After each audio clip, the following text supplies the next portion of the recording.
तुम स्वयं अपने कुल के महाविनाश का प्रारंभ करोगे वासुदेव।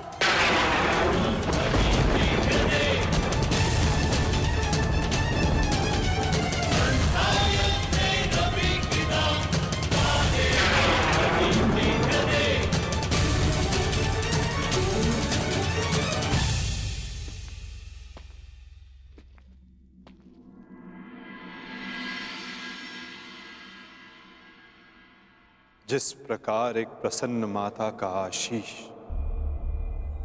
संसार में कोई नहीं रोक सकता, उसी प्रकार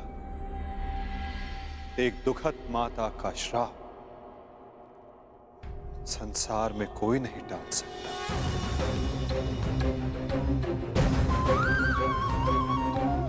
मुझे आपका श्राप स्वीकार है माते।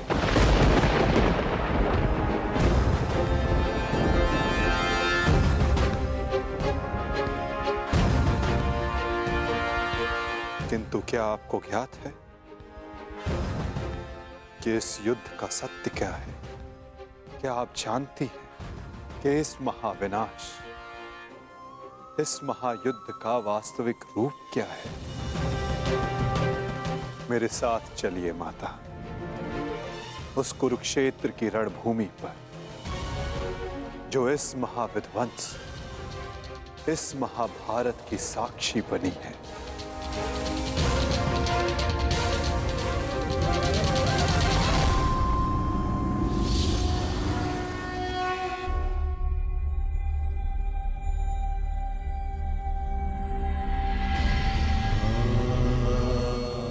ये दुर्गंध कैसी वासुदेव?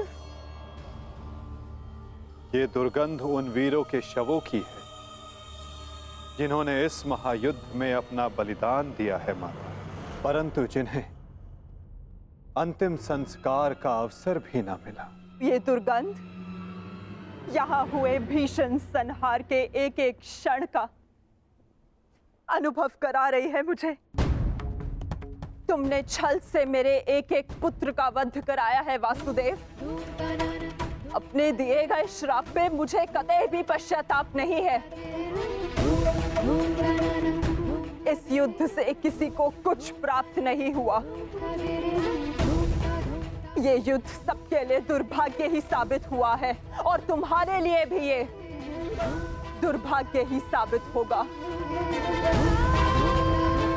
और आज मेरे श्राप के रूप में तुम भी उस युद्ध से दुर्भाग्य ही लेकर जाओगे। जब आप मुझे अपराधी मान ही चुकी हैं, जब आप मुझे दंड दे ही चुकी हैं, तो आप मेरा कोई स्पष्टीकरण भी स्वीकार नहीं करेंगी माता।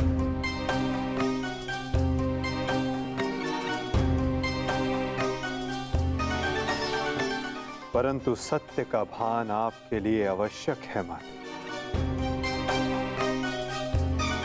जिनकी दृष्टि से इस महायुद्ध का कोई भी क्षण, कोई भी छल अनदेखा नहीं गया है माते।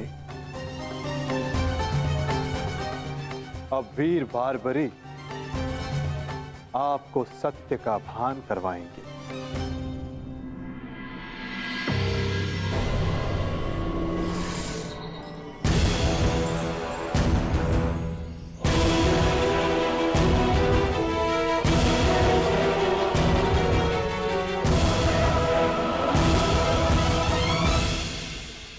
अब आपके समक्ष वीर बारबरीक है गांधार पुत्री, जो आपके पौत्र भी हैं, जो इस युद्ध के एकमात्र दर्शक हैं।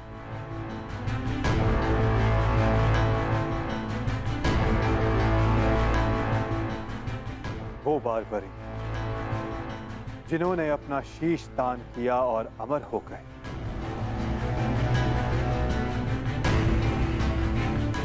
अब वही आपको सत्य का ज्ञान करवाएंगे। वीर बारबरीक की दृष्टि से इस महाभारत का कोई भी पल और छल अनदेखा नहीं रहा है माता।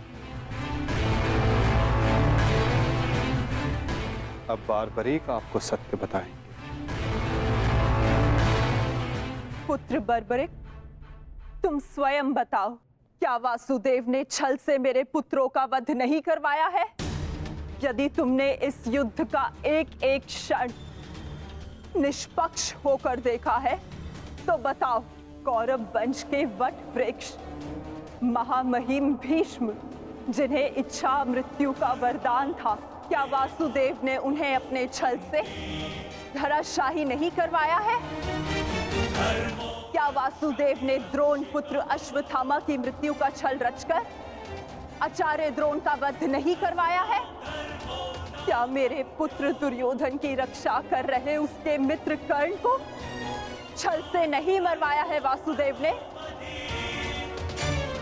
पुत्र दुर्योधन पर युद्ध के नियमों के विरुद्ध जाकर प्रहार किया गया, क्या वो वासुदेव का छल नहीं था? मेरे समस्त 100 पुत्रों के वध का कारण केवल वासुदेव है। क्या ये भी सत्य नहीं है बार्बरिक?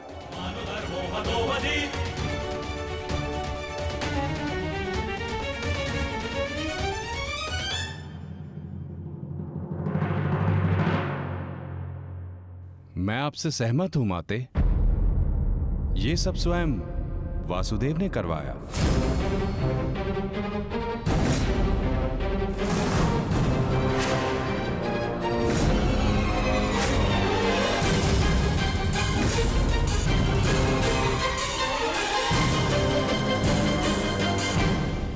परंतु माते, आप किन 100 पुत्रों की बात कर रही हैं?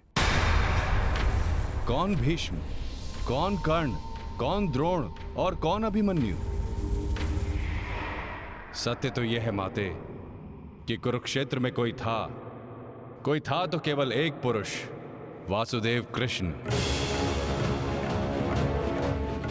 न कोई भीष्म, न कोई द्रोण और न ही अंगराज कर्ण। जिस पर प्रहार हुए वो वासुदेव ही थे, और जिसने प्रहार किए वो भी वासुदेव ही थे।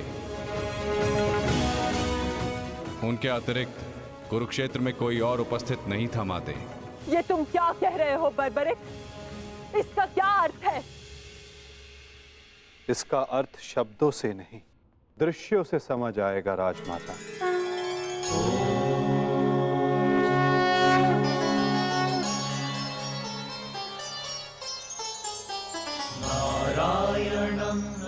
इस युद्ध के प्रारंभ से अंत तक हर प्रहार मैंने किया और हर प्रहार मैंने ही सहा।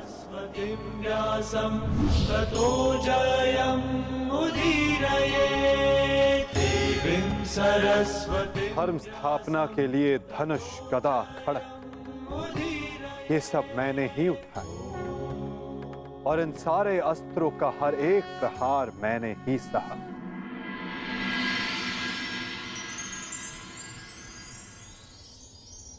बाण चलाने वाला मैं ही था। पितामह!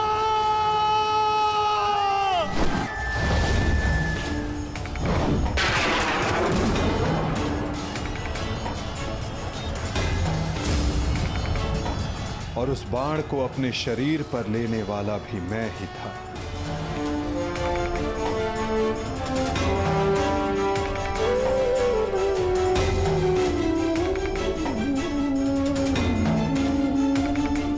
महामहिम भीष्म के रूप में भी मैं ही था और अर्जुन के रूप में भी मैं ही था।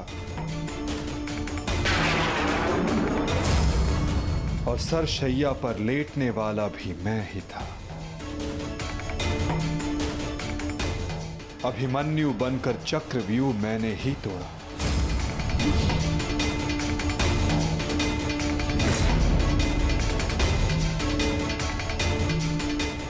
वापस आओ अभिमन्यु, लौट आओ, व्यूह में प्रवेश मत करो। विश्वास कीजिए दात्री, मैं इस चक्रव्यूह को तोड़ सकता हूं, और यदि मेरा सर कट भी जाए तब भी आपका सर गर्व से उठा रहेगा। और उस दिन मुझे ही घेर कर मारा गया।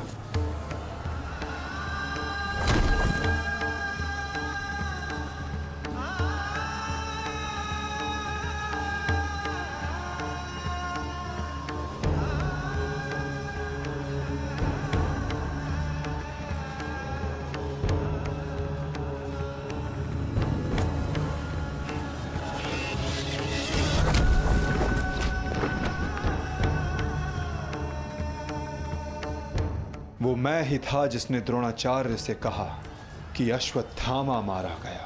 आपने बिल्कुल सही सुना आचार्य द्रोण। अश्वत्थामा मारा गया। द्रोणाचार्य के रूप में अस्त्र त्यागने वाला भी मैं ही था।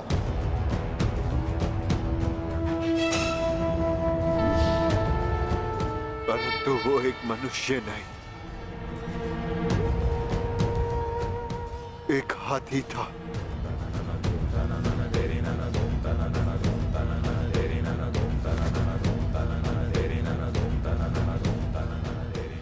अश्वत्थामा! और दृष्टद्युम्न बनकर मैंने ही स्वयं पर प्रहार किया।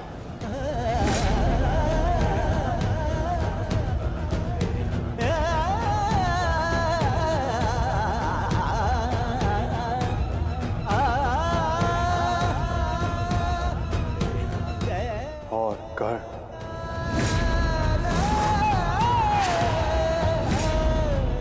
कर्ण के रूप में मैंने ही अपना कवच अपने शरीर से अलग किया।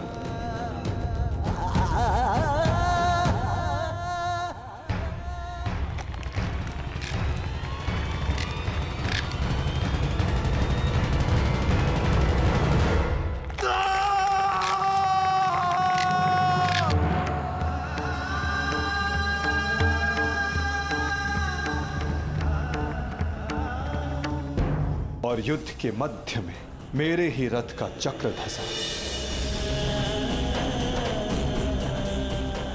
और मेरे ही आदेश पर मैंने ही स्वयं पर अंजलि का अस्त्र चलाया। अंगराज को मुक्त करो पार्थ। अंजलि का अस्त्र का प्रयोग करो।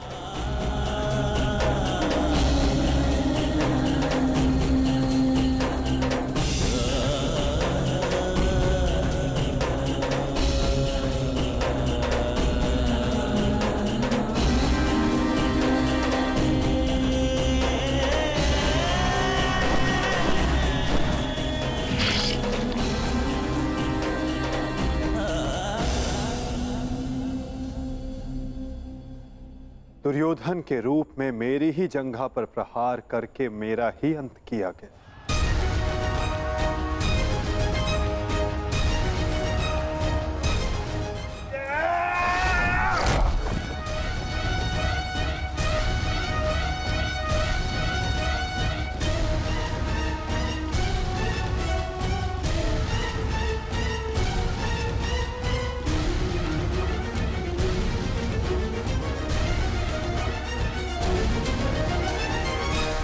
द्रुपद हो या धृष्टद्युम्न, विकोदर भीम हो या अर्जुन, सब में मैं ही था।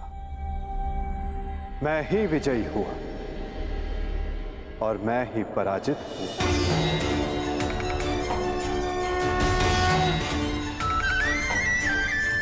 सबसे अधिक प्रहार मैंने की, सबसे अधिक घाव मैंने ही खाया।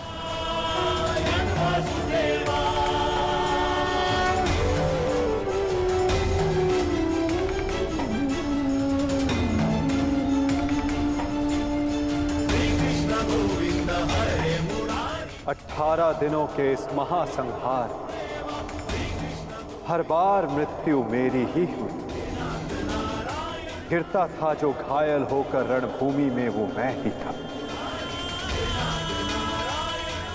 अश्वत्थामा के अंगों से रक्त पीप श्वेत बनकर मैं ही युग युगांतर तक भटकूंगा। जीवन मैं तो मृत्यु भी मैं ही।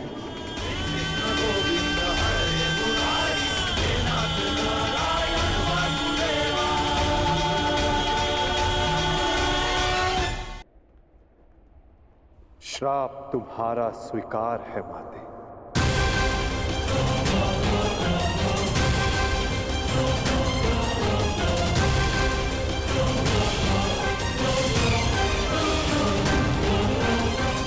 परंतु जब सब आपने किया तो ये माया क्यों मेरे वासुदेव? आप सब एक क्षण में ठीक कर सकते थे, तो फिर ऐसा आपने क्यों नहीं किया? फिर उन प्रतिज्ञाओं का क्या होता माते? जो सबने ली थी, उन अपराधों के दंड का क्या होता जो सबने किया? उन कष्टों का पुरस्कार क्या होता जो धर्म ने सहे? उस सीख का क्या होता जो इस युद्ध में हुए हर मृत्यु से मानव जाति को मिले और जो संसार में प्रलय आने तक उनका मार्गदर्शन करेगी?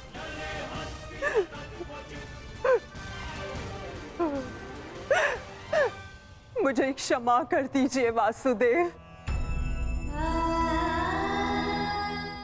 मेरा श्राप वापस नहीं लिया जा सकता, परंतु क्षमा अवश्य मांगी जा सकती है वासुदेव। अपने पुत्र मोह में खोकर मैं उचित और अनुचित का भेद भूल गई थी। मुझे क्षमा कर दीजिए केशव कि उस हो रहे अधर्म के विरुद्ध ये गांधारी अपने स्वर ना उठा पाए। क्षमा कर दीजिए।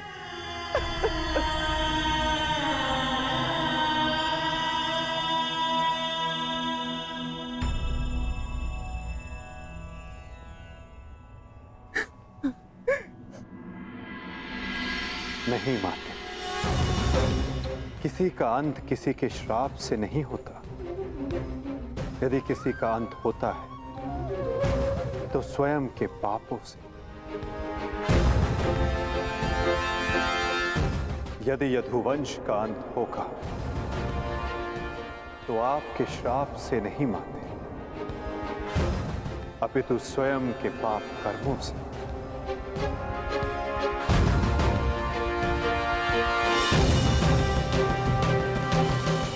जब जब समाज में अपराध बढ़ेगा, एक महाभारत सामने आएगी। अपने ही अपनों को काटेंगे, कभी कुरुक्षेत्र में तो कभी द्वारका में।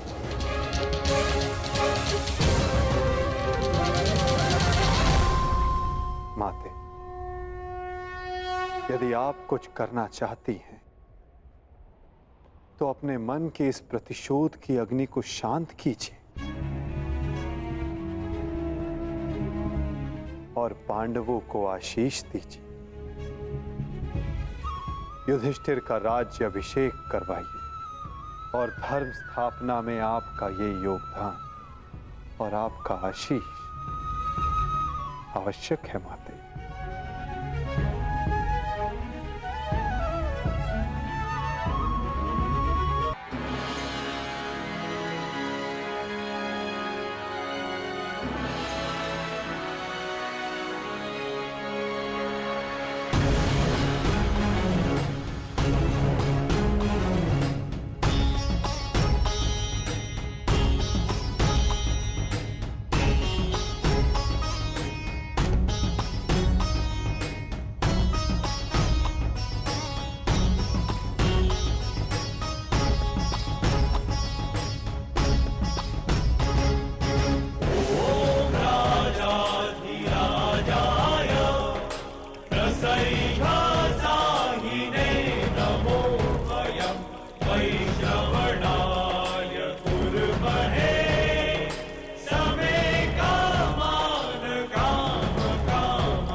सम्राट युधिष्ठिर की सम्राट युधिष्ठिर की सम्राट युधिष्ठिर की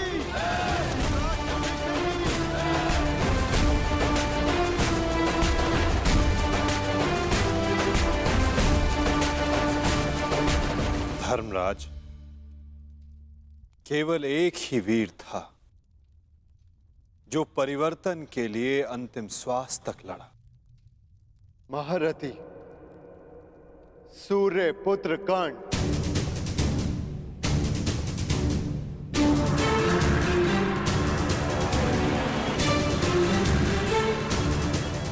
सदैव अपने ज्येष्ठ के परिवर्तन के स्वप्न का आदर और सम्मान करना धर्मराज।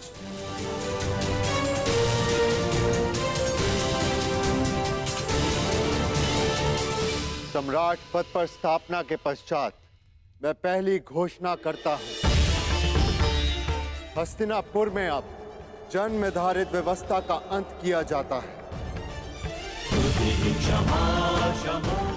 वर्ण व्यवस्था रहेगी, परंतु वो कर्म के आधार पर आधारित होगी।